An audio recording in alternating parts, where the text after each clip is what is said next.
Snow white और सात बोनी। एक वक्त की बात है, एक दूर दराज के खूबसूरत जंगल के बीचों बीच एक शानदार सल्तनत थी। उस सल्तनत में एक हसीन शहजादी स्नो वाइट रहती थी। उसका चेहरा बर्फ की तरह सफेद, होंठ गुलाब की तरह सुर्ख और बाल रात की तारीकी की तरह सियाह थे। लेकिन बदकिस्मती से उसकी माँ के इंतकाल के बाद उसके वालिद ने एक मगरूर और जालिम औरत से शादी कर ली। शहजादी की सौतेली माँ, जो एक जादूगरनी थी, अपनी खूबसूरती पर बहुत फख्र करती थी। उसके पास एक जादुई आईना था जो हमेशा उसे बताता था कि वो दुनिया की सबसे खूबसूरत औरत है।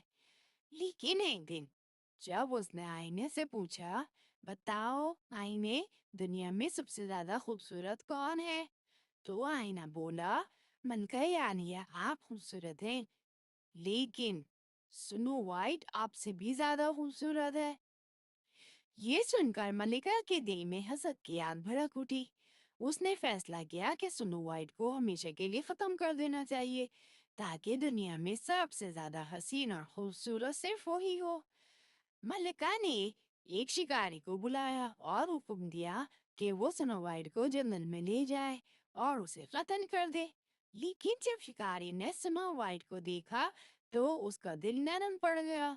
उसने स्नो वाइट को छोड़ दिया और उसे जंगल में छुपने का मशवरा दिया और उसको जंगल में अकेला छोड़कर चला गया। स्नो वाइट को जंगल में अकेले बहुत डर लग रहा था। वो जंगल में इधर उधर भटकती रही।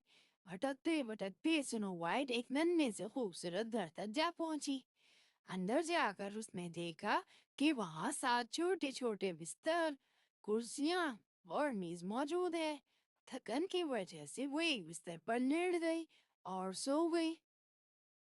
दरअसल वो सात बोनों का घर था जो उस वक्त घर पर मौजूद नहीं थे। रात को जब सातों बोने घर पर आए तो उन्होंने देखा कि उनके बिस्तर पर एक बहुत ही खूबसूरत सी शहजादी सो रही है। वो उसको देखकर बहुत हैरान हुए और उसको जगाया और उससे पूछा कि तुम कौन हो। शहजादी ने अपनी सारी कहानी उनको सुना दी और उनसे कहा कि मेरे पास रहने के लिए कोई जगह नहीं है। तो उन दोनों ने वो शहजादी को अपने घर में रहने की इजाजत दे दी। उधर जादूगरनी के आईने ने जादूगरनी को बताया कि स्नो वाइट अभी जिंदा है। तो वो गुस्से से बिल्कुल पागल हो गई। उसने जहरीला सेब तैयार किया और एक बूढ़ी औरत के भेष में बोनो के घर पहुंच गई। स्नो वाइट, जो बहुत बोलने वाली थी, जादूगरनी के झांसे में आ गई और सेब का एक टुकड़ा खाते ही बेहोश हो गई। जब वो अपने घर लौटे और स्नो वाइट को बेहोश पाया तो वो बहुत दुखी हुए।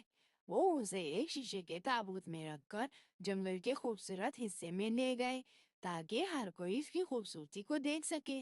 चंद दिन बाद एक शहजादा जो स्नो वाइट को पहले से ही पसंद करता था, जंगल से गुजरा और शीशे के ताबूत में स्नो वाइट को देखा तो उसकी खूबसूरती से बहुत मुतासिर हुआ और शहजादे ने ताबूत खोलकर स्नो वाइट को चूमा।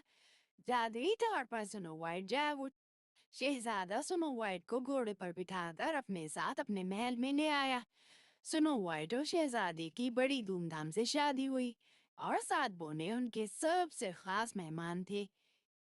बदका मलिका को उसकी बुराइयों की सजा मिल गई और उसको महल से निकाल दिया गया और स्नो वाइट ने अपनी सारी जिंदगी शहजादे के साथ खुशियों और मोहब्बत के साथ गुजारी। सबा, ये कहानी हमें सिखाती है कि नेकी और मासूमियत हमेशा बुराई पर गालिब आती है।